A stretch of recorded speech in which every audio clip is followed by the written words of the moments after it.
Hello, everyone. It's Devin with the Devin team at Keller Williams, and it's time for another update for the market. This is for the month of July. So I've been getting this question: are we going to see a pickup in the fall? Great question. But that fall pickup is usually more of a myth more than anything else. So what I mean is historically, after about the 4th of July, we start to see things cool off a little bit here in Colorado. I've tracked this year over year, and I have the data to back it up. And so what we want to believe is that there's going to be this surge of energy back into traditional real estate in the back half of the year, but rarely do we see a fall bounce back. Now, if you're in a niche market like commercial real estate, 1031 exchanges, you might see some movement there towards the end of the year. But if we're talking about just selling your home in Denver or Wheat Ridge or Boulder, well, that's probably a different story altogether. One thing has become clear, though, this year: real estate is no longer moving, obviously, at the same pace across the board. What I mean by that, a $700,000 single-family home on the west side of town is going to perform very differently, for example, than a condo out in Aurora. The market's not broken, it's just more nuanced right now.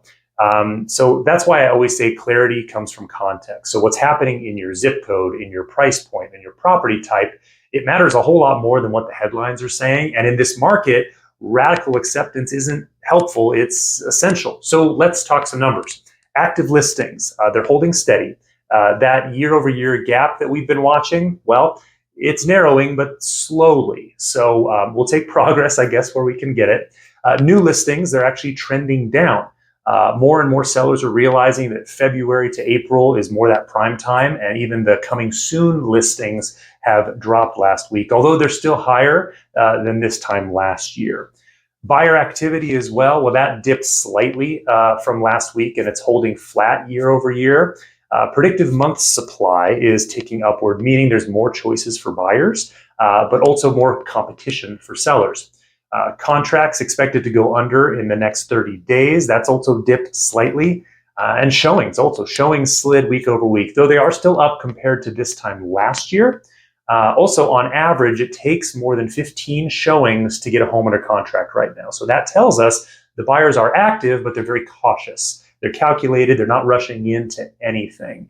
So if you're selling, this is where preparation matters. Your home needs to stand out from the moment that it hits the market.